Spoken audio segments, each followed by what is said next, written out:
Hello साहिल 1 minute चालू रख. हाँ हाँ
Okay, I think we are ready to start now. Let me welcome everyone here from NEC and Victoria University, Melbourne, Australia. We have Ms. Ritu Sharma from Victoria University.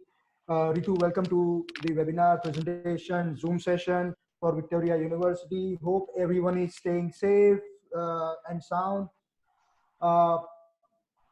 I know it's a difficult time, and this is one of the reasons we thought let's bring in universities from across the world to your computer, your laptops, your phones. And this is our second section where Ritu is going to present on Victoria University, which is one of the top universities in the world, in Australia, in Victoria, in Melbourne, with several few hundred courses they offer. And I would like to welcome Ritu here and hand over this to Ritu, please. Thank you so much, Pareen, and thank you so much, NEC, for giving us an opportunity to be able to connect with students.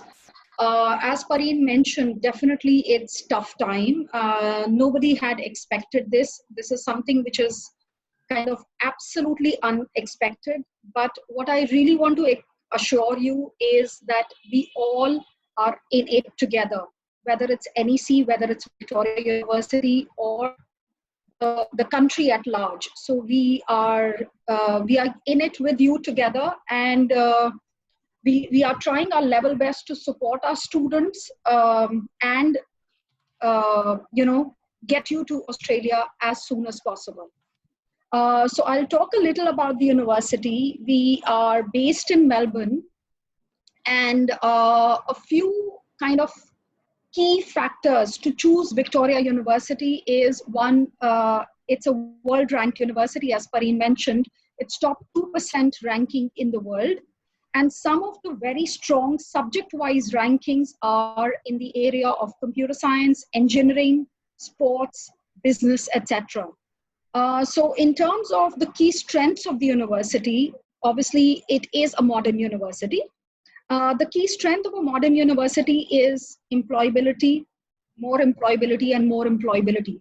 So what the key focus for us is, how do we make our programs to be more employable and to be more job friendly for you, so that the moment you are out of the university, you have a job in hand.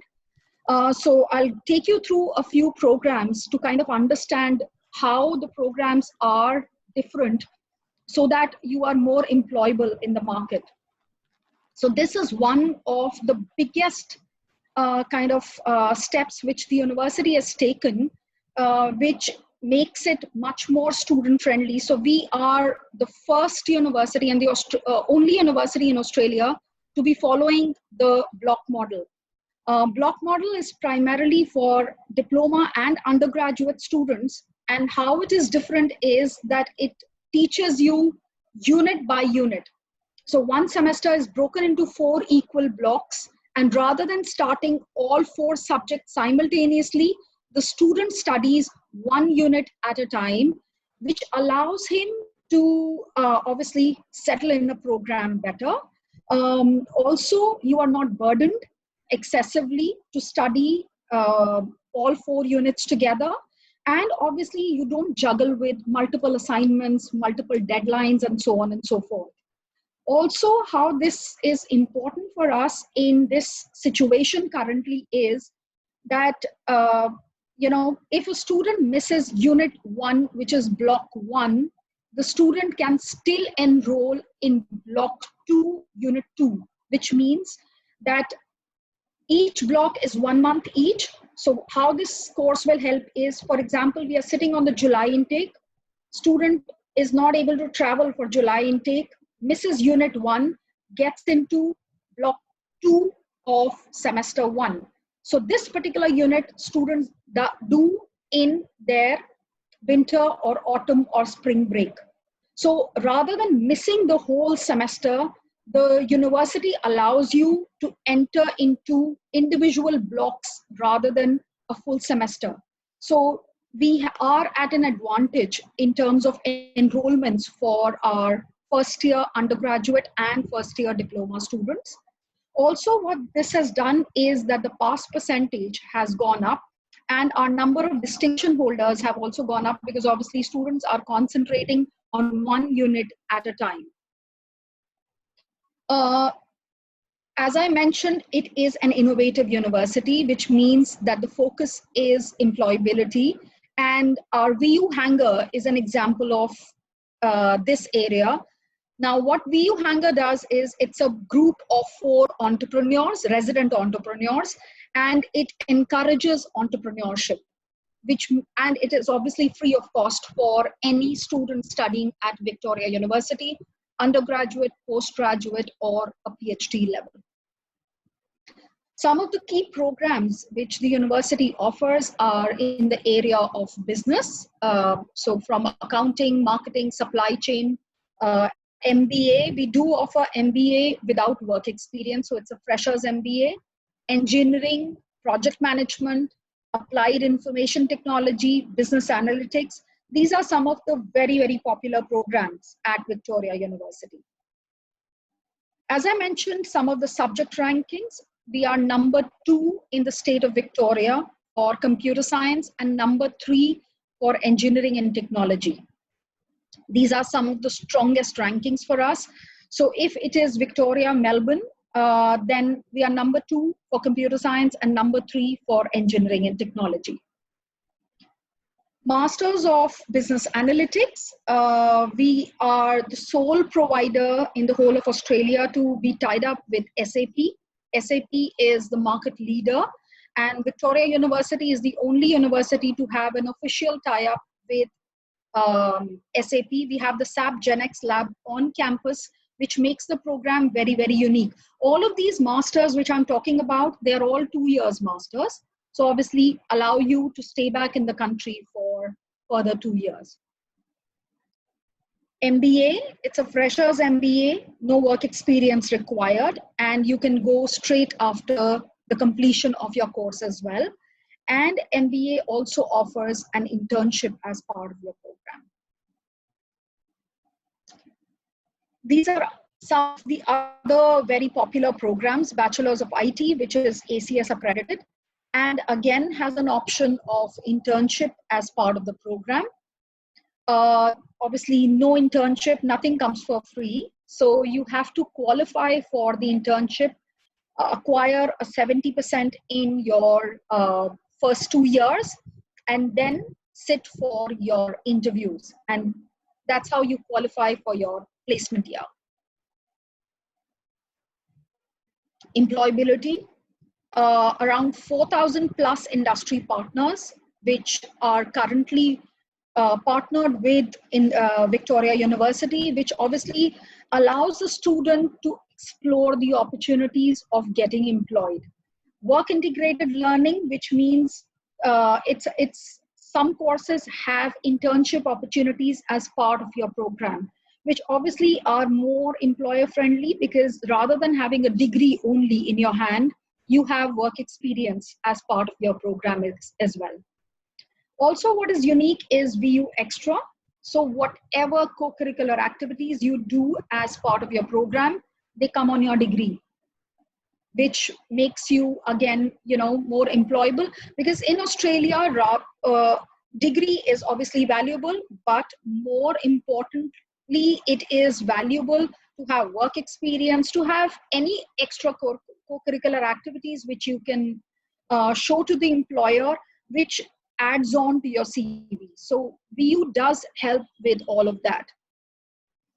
These are some of the success stories of Indian students. Here is an accounting student, another civil engineering students who have made up in Australia, and they've managed to find jobs, and they're doing really well. Obviously, they've scored really high, and they've networked really well in the country as well.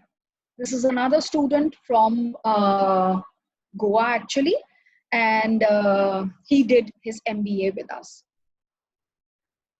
We have a lot of clubs, events to kind of keep students engaged, and apart from study, obviously you're there for extracurricular activities and other meaningful activities as well. which overall enhance your CV and make you a more employable student. VU Learning Hub, that's an app which is used by current student, and it keeps you up to date with how to write a CV, how to, there are sample CVs on it. How do you sit in an interview? How do you make yourself overall more employable for, and obviously be job ready as well. We have our own accommodation, which is the Uni Lodge, which is 2 minutes away from our Footscray Park campus. Footscray Park is the largest campus for us. It is 15 minutes away from the center of Melbourne. In fact, one of the strongest USPs for Victoria University is its location. We are based in the center of Melbourne. How center is more attractive is obviously center has all the jobs. That's where all the opportunities are. So City Flinders is our absolute central campus, and Footscray Park is 15 minutes away from City Flinders.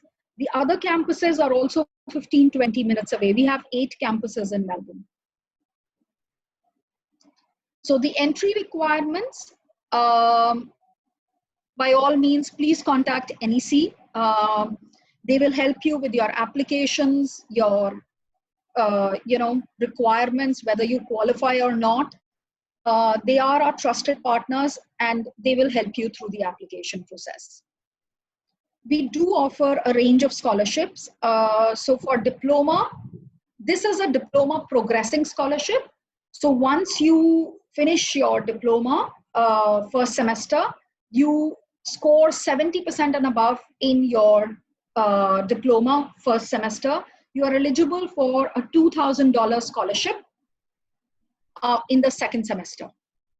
So this is a progressing scholarship, but we have a starting point scholarship as well, which is offered to diploma, undergraduate, and postgraduate students.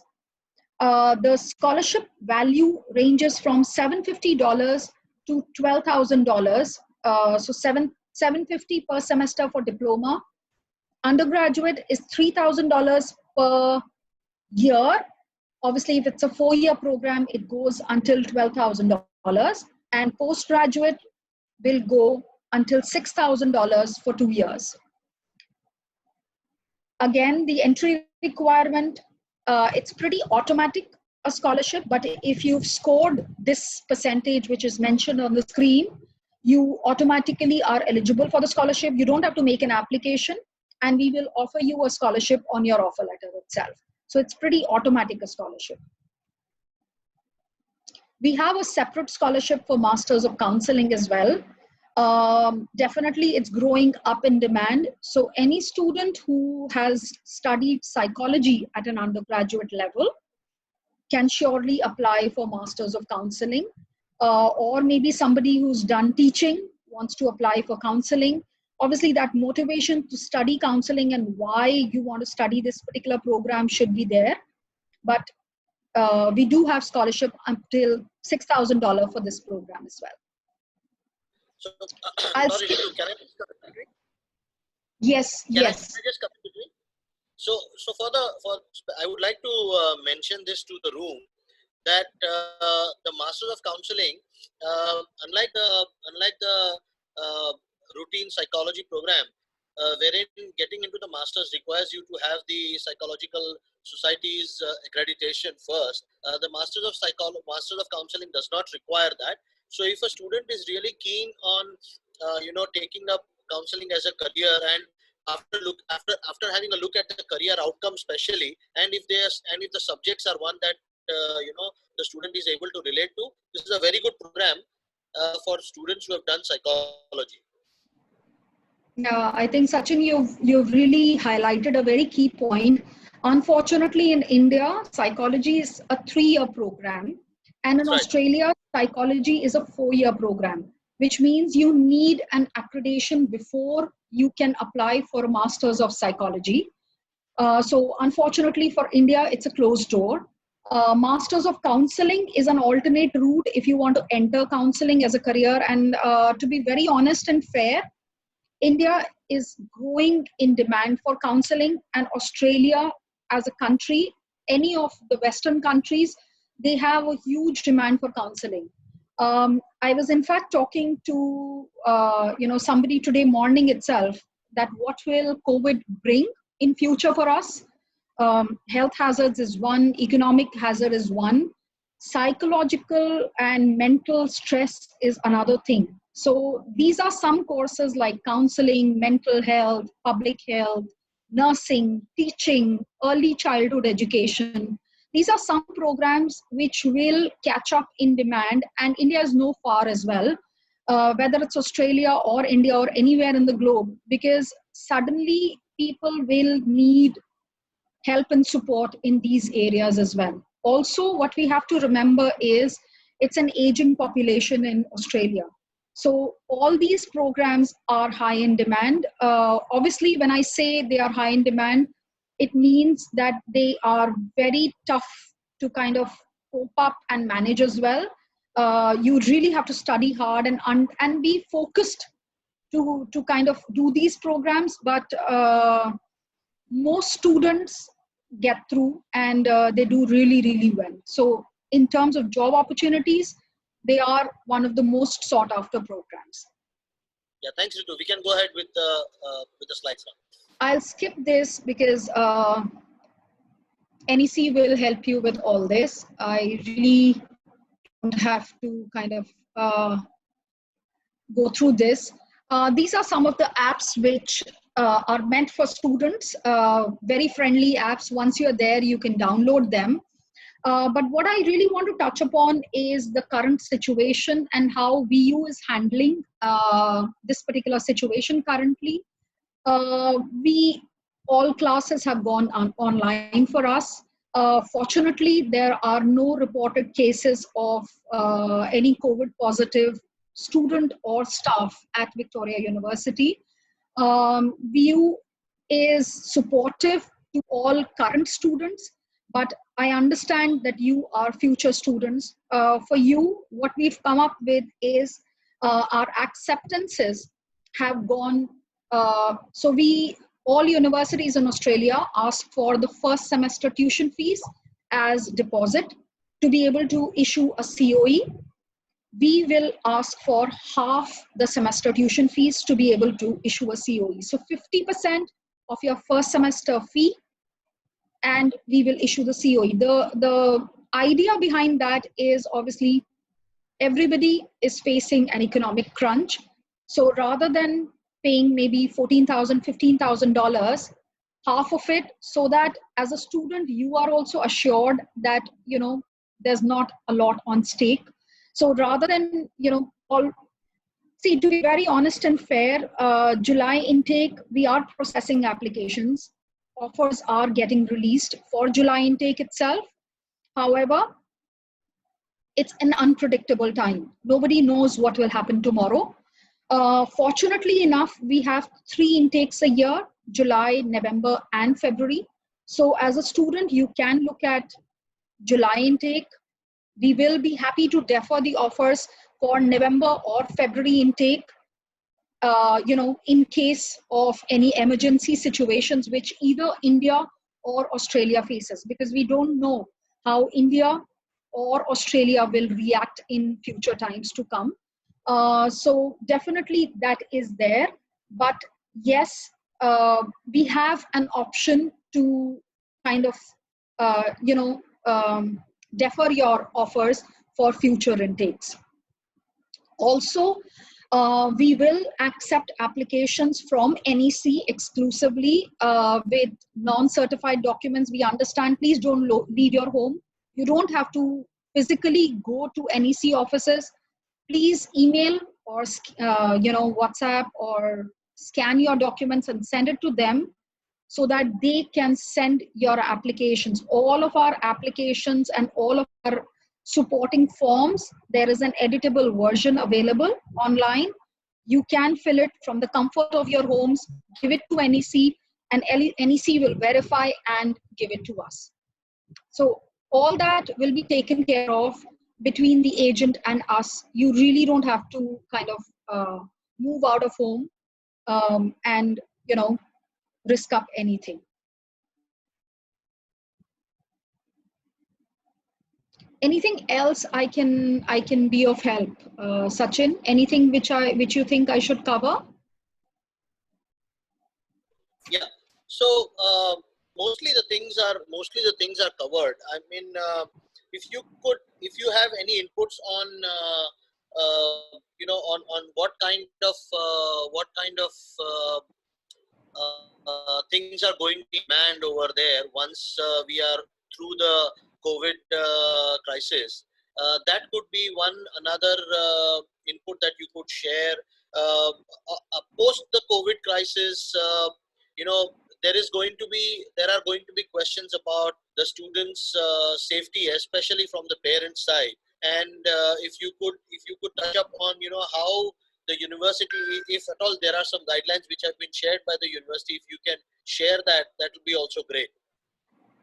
See, as of now, obviously, as a university, we are monitoring all the situations very, very closely. All our campuses are shut down. All students are studying online currently to be able to get their degrees through and obviously stay safe at the comfort of their home. The libraries are open. Students can access library or internet facilities as well in case they don't have it, you know, in the particular residence they are living, because we do understand and appreciate that, you know, not every student has access to all the facilities which at a larger university we can offer. Australia is currently not completely locked down the way India is. Students can go, obviously not in groups at all, but they can visit the library at a socially distanceable place and they can access all facilities. The university is coming up with contingency plans in terms of offering financial aid to our current students as well, because we understand and appreciate that how important an international student is to us, and more importantly, you know, more so they are away from home. So as a university, as I mentioned, we have been a student-friendly university and we would like to continue to be, because international students make a very important cohort of students for us. For future students, as I mentioned, we are coming up with extra scholarships, which I've already mentioned, and some financial kind of, you know, leverage. Also, you know, a few insurance providers have come up with deferral policies. So we as a university will issue COEs without the OSHC taken from us. You can take it individually. So for example, you are looking at November intake.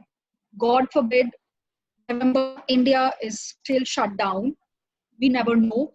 And your intake starts in February 2021 as a very example. You can get a COE from us without taking the OSHC, and you can buy your OSHC just before filing your visa, maybe in December or January. Yeah. So 1 second, I just want to for those who are attending the programs that are not able to understand the technical jargon of the COE.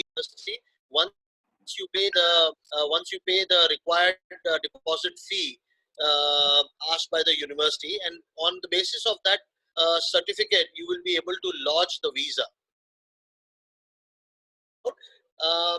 Ritu, also, if you do you have any updates on you know, how the visas are going to be handled in this situation? I think the visas will be handled the way they have been. You know, currently no visa application is to be lodged because obviously the High Commission is closed in India. However, saying so, I think Australia as a country and Victoria University as a university, we are very cautious of the kind of students we would want to study and be employed in Australia. So the entry requirements will pretty much be the same. The quality of students which Australia has been kind of asking for, and the quality of education which we have been imparting, nothing will be impacted. Saying so, I think the High Commission will, as a university as well,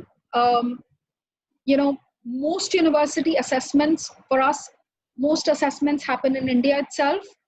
As an Indian, I know that currently if somebody has lost a job, he or she will not be able to get a job.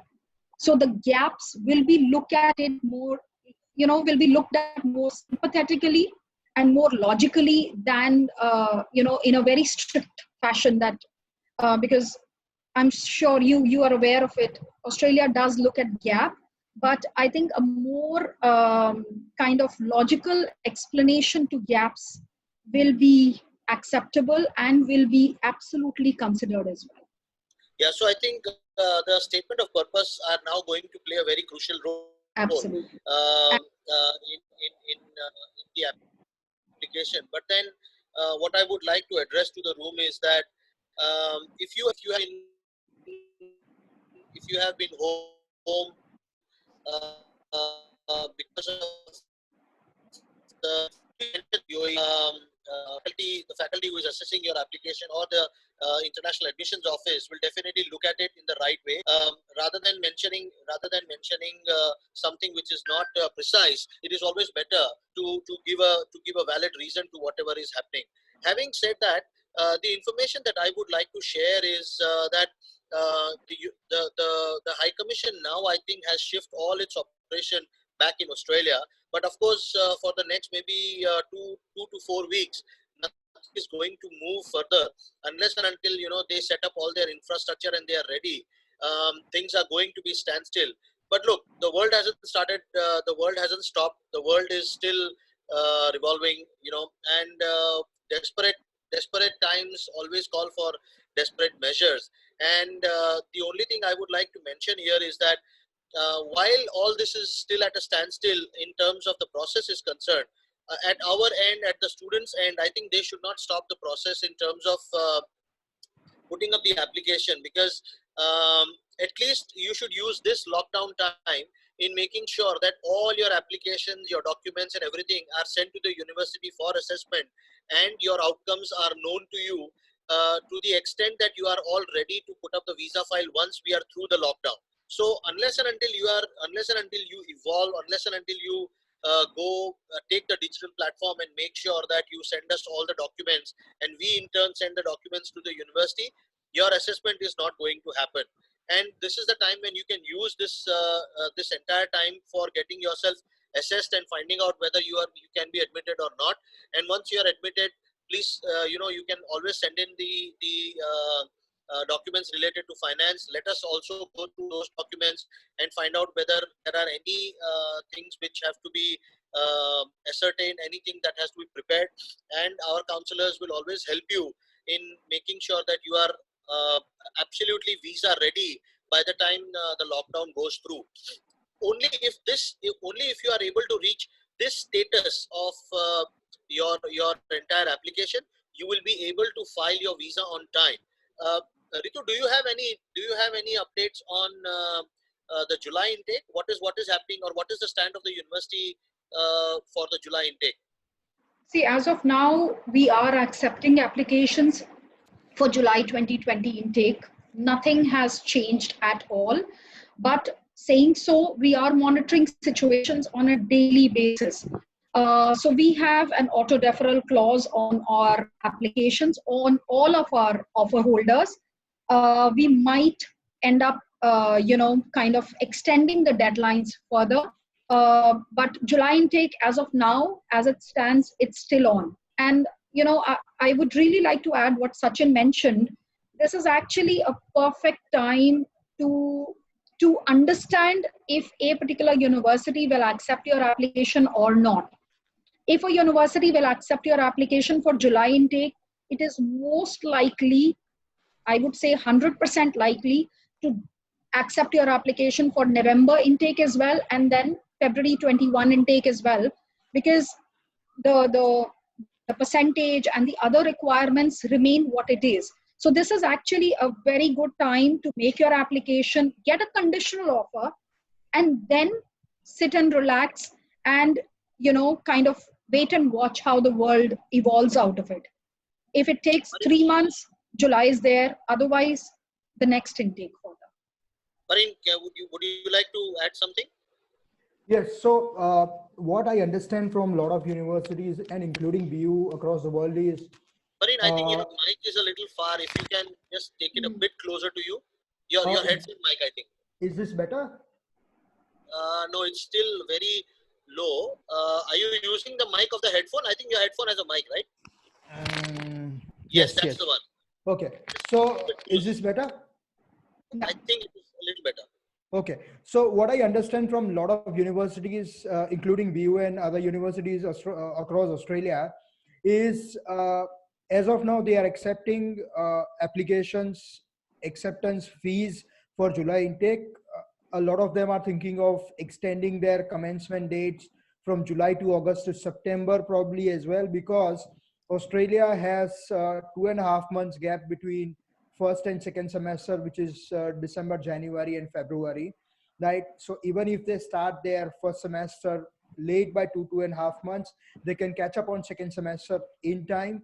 So that is one. Second is we are already sending a lot of applications to Australian universities. We are sending financials for GT verification as well, and we are applying for visas as well, right? So nothing is stopped. Yes, it may get delayed, and if they happen to start, or if they decide to start sometime in August or September instead of July, students will be notified. So I don't think there is anything to worry at this point of time. Probably next 2 to 3 weeks we will have more understanding. But I'm sure universities will adjust. Australian government and Australian High Commission will adjust, provided if there is a requirement of extending dates.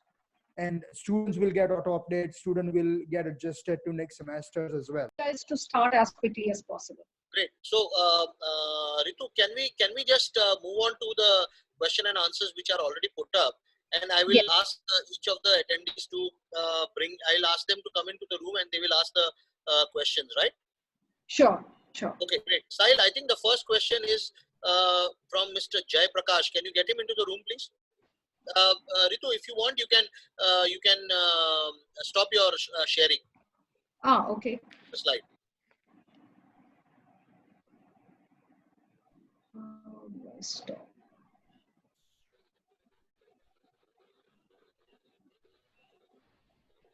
Sorry, how do I stop?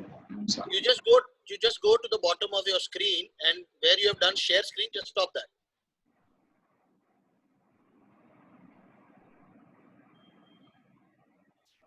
Sahil, can you stop the slide? Is it done? No, it's still there. I can stop the video, but slide share, let me share mine. Yeah, I think we can do that.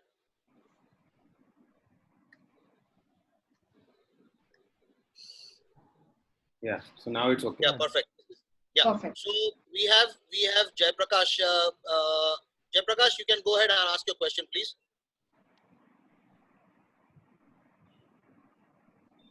Jai Prakash. Hello. Okay, so I'll just ask what the question. I want to study in Australia and I have an overall PTE score of 54. How do you think? That's what he's asking. But it all depends upon what kind of course he wants to take. Ritu? What? No, I think we need a bit more clarity. Are you there? I can see, you are in the room. Yeah. I think we'll take the next question. Wait. Okay, I need to enroll for the Masters of IT in this July 2020. Please advise. And he has a 54 score on PTE. Ritu, can you answer that question? Yeah, so we need, you can surely apply for Masters of Applied IT. It's a 2-year program. We need a minimum 58 with all sections 50 in PTE. I think this is a great opportunity for you to brush up your skills. Do some practice classes. 54 to 58 is not an unachievable score. But yes, it will also depend on when you graduated or you want to get into the pre-English course as well, ELICOS. So when did he graduate? I really That's not something that Okay. Helicos part that you have just told, that brings a question in my mind that if a student has to start with the Helicos and then the main course, does VU offer the English courses online? No, not online. They are live. They have to be live, right? That's quite interesting because anyway, we'll discuss that on a Perfect. Yeah. yeah. So I'll take up the next question. It is from Harsh Trivedi. Sahil, can you bring in Harsh Trivedi?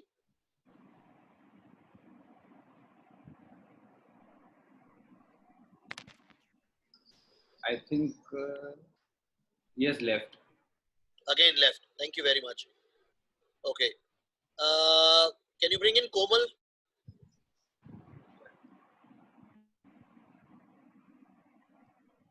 Komal, you can unmute yourself and ask the question.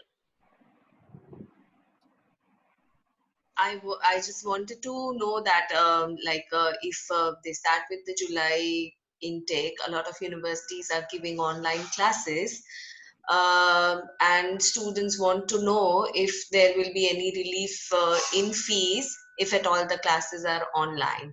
So if Ritu can let us know some more details. Yeah. Komal, as of now, we haven't gone into the online direction because we do understand that students come to Australia for study and for exposure as well. So, as I mentioned earlier, the first preference and priority for us would be to kind of take the classes further ahead as much as possible for the student to have a live kind of experience than an online experience. Online classes have gone in for current students who have reached Australia for February 2020 intake, and unfortunately this situation came up. So for them the classes have gone online, but for July intake, most likely So we will have.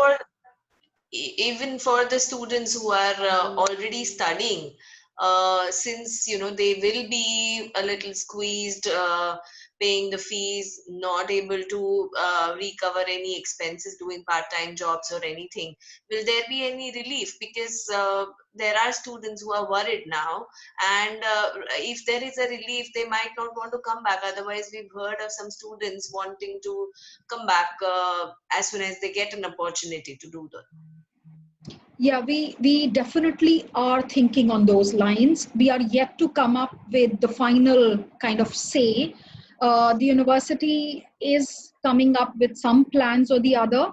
I haven't got an update in terms of the final outcome of it, but hopefully in a week's time we should be able to come up with a final solution to this. I doubt if something will happen for the first year students who've gone, because obviously they've shown the funding for the first year and that's how they've landed in Australia. But maybe for the second, third and fourth year students, the university will come up with some plan for sure. All right, good to know that. Good. So, Ritu, a quick question that see, we've been doing as Pareen told you in the start that this is our second webinar that we've done, and there are series of webinars that are going to follow. And in these times, a lot of the universities are now bringing in a mix of curriculum, which is going to have of course the onshore program, the onshore subjects, but they are also going to have the online. There are certain universities which have got some subjects which are already online. In these cases, what they are trying to do is that rather than wasting the time of not doing anything, they might probably enroll for the subjects which are online, finish them in India, and then they can get the credit transfers whenever post lockdown they are able to come to Australia. That saves time and that saves maybe a bit of cost as well.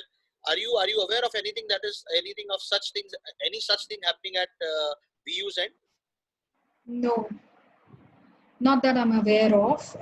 But Sachin, if you can help me understand which university has already announced, is it kind of announced by certain universities, or they are thinking on those lines?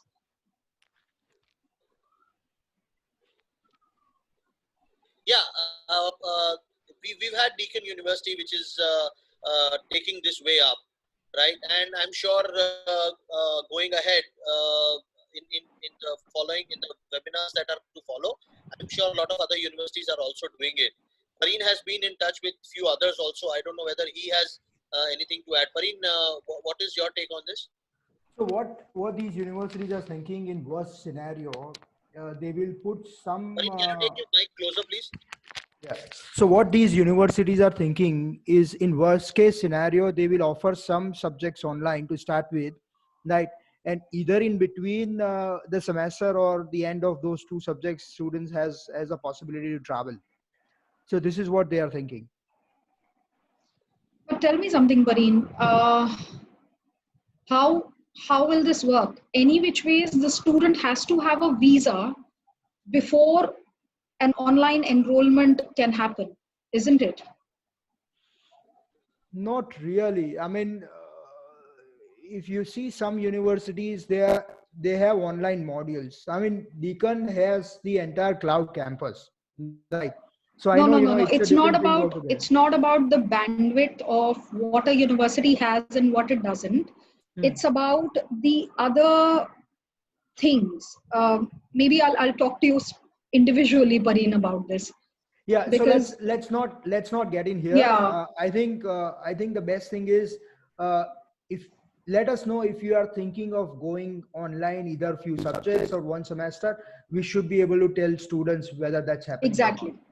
That I will definitely. So let's keep that away. Any other questions? Please take over.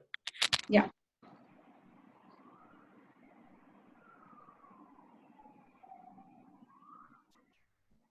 Okay, Srinivas, please.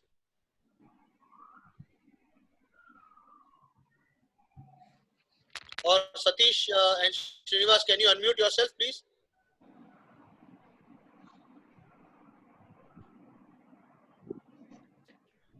Srinivas, please go ahead.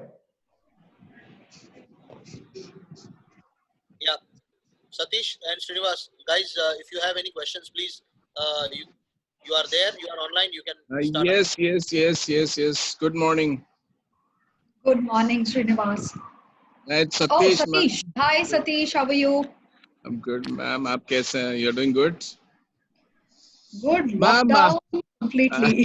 Tell me. Ma'am, any plans that Victoria is working on to, do that extra bit of scholarships, because this intake or possibly even the next intake, there'll be this pandemic scare, COVID scare. So people, would like to wait ideally and see the students, response before they really, go with that visa process. So we need to now get as many students as possible, to experiment, with Australia. For that matter, I think universities need to work on some kind of scholarships, ma'am, extra scholarships. What do you say? Yeah, Satish.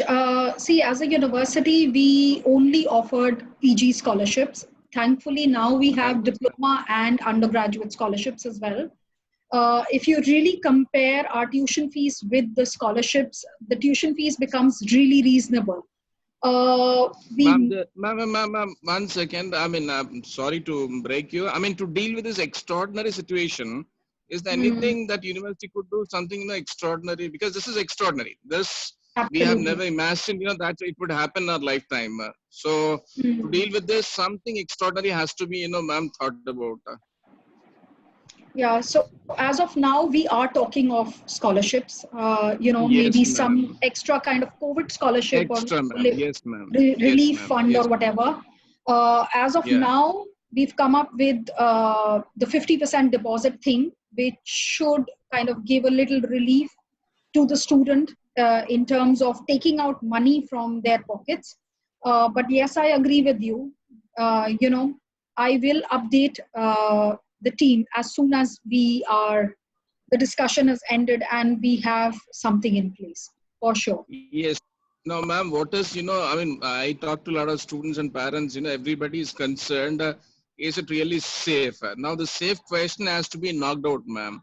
So students, as many as possible, in case we can trap them, with these extra scholarships and send them over, then their word of mouth, becomes actually a capital to, target more students. So now the task, would be to as many students as possible. And India is always, cost conscious market. So I think through cost, we can really pick in a good number of students. So just think about this, ma'am, please. Absolutely. Agreed. Yes, ma'am. Yes, ma'am. Great. Srinivas, you have any can I other take up the questions? next question, please? Yeah, go ahead.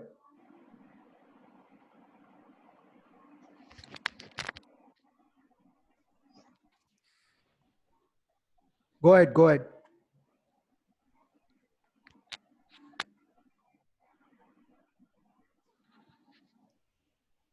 Sachin? I think there is some problem with the... Yes, so Sachin, go ahead. The next question is, Sahil, can you please get in Nagireddy Paluri?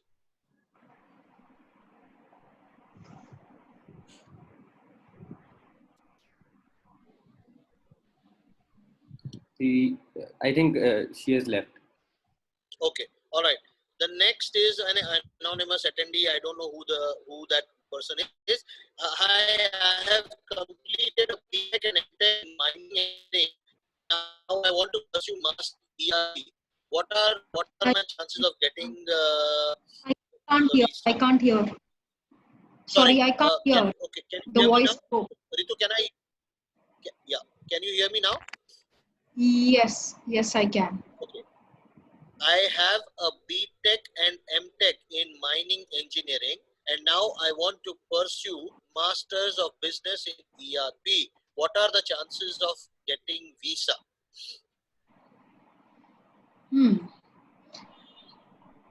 Actually, a lot goes into an application beyond the program or the background of the student. It will really depend if the student has work experience in ERP. How does the student justify why he or she wants to do ERP systems? What is his understanding of ERP? Does he or she have work experience or not? So I think the best answer to this is make an application. And I always say that if the university gives you an unconditional offer, there is a very high chance of getting a visa as well, because all the checks are done by us at our level only. So if the student has work experience or has an understanding of ERP and why this particular program, visa shouldn't be an issue at all. Okay, we'll take in the next person. Sahil, can you bring in Rajan Kumar Patel, please?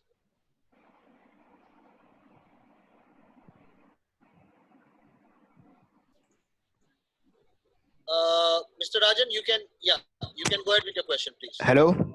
Yeah, go ahead. Hi, Rajan. Okay. Hi, madam. I have overall 6 band in IELTS. In one module, I have 5, and in second module, I have 5.5. So it is possible to get admission in master in management. 5 is not an acceptable score in any of the modules, Rajan. We need a minimum 6.5 with all section 6 for a direct entry, and with LCOS, it's 6 with 5.5. Okay. So you need to retake your IELTS or PT. Okay. With HeliCourse, it is possible to get the visa, because I have heard that India is coming. Another module means they have shifted something. Hello. Yes, I can hear you. Okay. Hello. With HeliCourse, yes, it is Rajan, possible to get the visa. LCOS also, I Victoria University definitely with one section 5 will not offer an ELICOS. Okay. I am not sure which other university will accept with one module 5. Maybe you can contact your counselor at NEC and they can guide you with any other university option. Rajan, are you from Ahmedabad? Yes. Where about are you from? Yeah, Ahmedabad. Okay, Rajan, get in touch with Aisha and she will help you. While on your question of ELICOS, I'll be very honest to you. At this point of time, don't look at going for ELICOS because even the main intakes are not quite confirmed, not on time, a lot of things happening as well. So you have quite a bit of a time to prepare for your English. Instead of spending $4,000, $6,000, 4,500-6,000 rupees will help you to get things done here, right? Why not to spend that time for money that you are going to spend there, right? Save that money, save that 2-3 lakh rupees, and instead, study here, work hard, and you should be able to get 6.5 bands. You're not too far away. It's, I think, 15 days good time on English, you should be able to do this.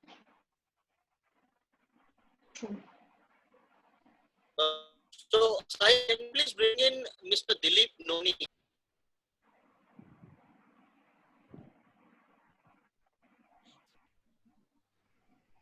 And unmute him. Hello, are you able to hear me? I'm good. Yes, absolutely clear. I'll just brief first. So Dilip is we are trying to collaborate with Dilip, and he has some questions regarding the courses. Dilip, can you go and then I'll introduce you to the team. So let us questions. Yeah, thank you, Sachin. Hi Ritu, this is Dilip. My question is as universities are giving any concession on what you call non-related qualifications, basically people who now you are saying that there are very good scope on medical related courses, and even the Australia is in need of those people. And people who are something like, suppose somebody from a bachelor's in business wanted to study a master's in counseling, where it is an unrelated background. Will the university will be accepting something like that? I think, again, it will depend on, a bachelor's of business student applying for masters of counseling. Why does he want to get into counseling? Maybe the student has some work experience in counseling, some background in counseling. The GT requirements haven't changed, to be very honest, Dilip. The GT requirements remain where they are, and the High Commission will assess files, or the universities will assess files based on the strict GT requirements, which have been in place. Sorry, I totally understand about the GT requirements of the visa, but in a GT is a very wider perspective when it comes to, when it is not only the course from to course connected, it is basically the financial capacity, the background of the family, and many things. Absolutely. So see, when it is a need of the hour and people are, instead of going for a business management, he has no experience, but people are advising him to go into this, and will that not support a university to satisfy for the GT? It will support, but will the student be able to handle that particular program once he comes at the university? As long as the university is convinced with that, it shouldn't be a problem. So just to give you an example, for example, we actually had a bachelor's of fashion design student applying for masters of teaching. She has a conditional offer. It's a non-related background, but the student has justified as to why she wants to do masters of teaching at Victoria University, and obviously has met the other requirements, which is the Casper test and a very high IELTS score as well. So as long as everything falls into place, why does a business student wants to do counseling? As long as the student can justify with some evidence around it, it should be acceptable. But, as I mentioned, the GT requirements stand where they are. The interviews will happen for these respective students who are looking at an alternate kind of degree background and will be assessed accordingly. So it will be absolutely case by case. So you say that it is all based on a good SOP. SOP and the explanation. Yes, absolutely. Dilip, Okay. so I want to bring in something here. Australia is very logical when it comes to intentions, right? So we've seen in past that students with unrelated background have gone and studied in Australia with absolute clarity in terms of how they want to pursue their career in future, right? And we've seen students manipulating that in past as well, right? So the country and the visa officers become very, very cautious in terms of how you show what you want to study in future, and how do you relate that with your career. Like, so as Ritu said, if you have clear intention and if you can map that, things are okay. Things we've seen that things are okay as well. Yeah, Shah, I understand that people have been taking, immigration into what you call into their own perspective. The reason why I was talking in these lines because Australia was very strict on, from where they are coming and where they are going. The career pathways are, given a very higher importance than the other perspectives. So is there any softer stance at this point of time is what I was trying to understand. I don't think so, and I don't think it should be, right? But if you have a right intention, as Ritu said, if you have a right intention, nobody stops you from your fashion designing to education career, provided you show that this is I want to start teaching in fashion designing. If that's a way you can relate, things should be okay. Yeah, see, there are many courses in India, like you don't have a bachelor's in counseling. Okay, or you don't need a bachelor's in counseling for a master's in counseling. Yeah. So, there should so for be a example, perspective, very clear explanation in your websites, what all will be the possible bachelors can be accepted for a particular course. That is more important these days. So I think the most important thing is how does. Yeah, Ritu, what I would rather do is that Dilip, we can take up these questions offline, and then we can come to a clarity for this. What I would like to use this time for is to take up the questions which are coming up from the students, and so that they can get the maximum benefit of it, right? Just one clarity, as far as I know, I've read a lot of brochures. All these universities have academic entry requirement mentioned, and then any specific requirements. For example, anyone wants to go for engineering will require physics and mathematics. Anyone wants to go for counseling requires so and so. That means if you don't have that, you are fine, right? So anyone who does not have let's say masters of counseling, if it is a X requirement, and if you have that, that's fine, right? So anyone who's doing engineering can go and do masters of counseling as well, right? So I don't think every course is, as mentioned, specific requirement on that. Yeah. Okay, so we'll just take up the next question. Sahil, you can thank you, Ritu. Thank you. Just take the next question. Wait.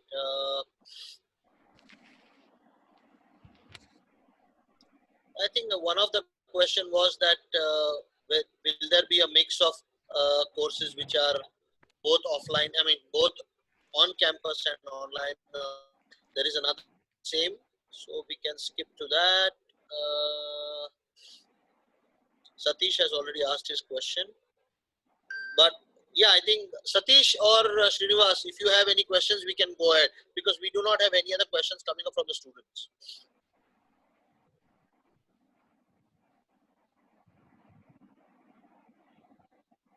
Satish, Srinivas.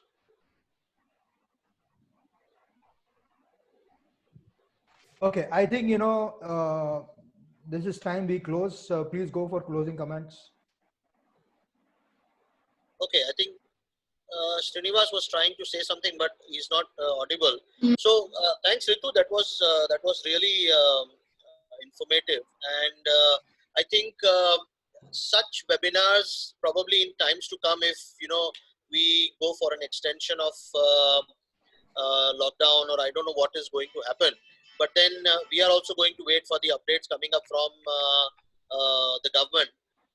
But if this happens, and if from your side you have any updates, you can probably get in touch with either Pareen or someone, and we can try and reschedule another webinar as well, so that we can share the updates not only with the team but also with the students who are looking at taking up studies in Australia.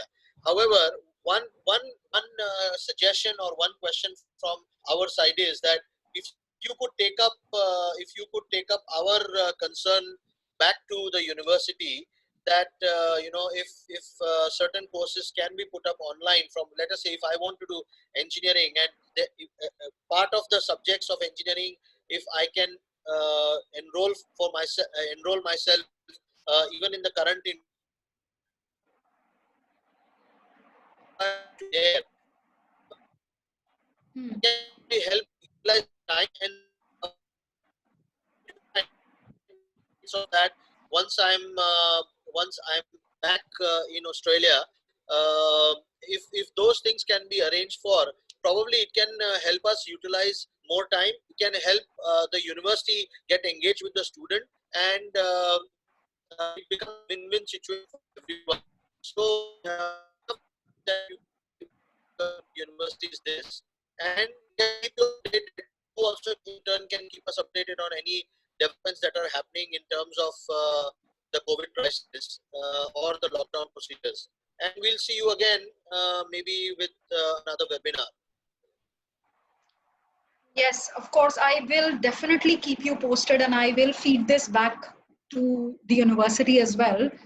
Obviously there are talks about everything currently happening, but since it's a very sudden kind of lockdown which has happened across the world, it is taking time, and obviously we are juggling currently with our current students who are there, trying to seek help. But yes, I will definitely keep in touch with you, Pareen, of any changes whatsoever, and we'll work closely together. Perfect, Definitely. Ritu. Sounds Perfect. really good. Thank you so much. Thank you very much. Thank So, you. Great. Keep safe, Thank you so everyone. much. Thank you for attending this. Sorry? thanks for the time. Keep safe Thank you, and thank you. sound. Thank you for attending Oh, this, yes, of everyone. course. Thank you so Thank much. you, ma'am. And Thank you. stay safe, stay indoors, and we'll stay in touch. Okay? Thank you. All right. Good day, everyone. Thank you.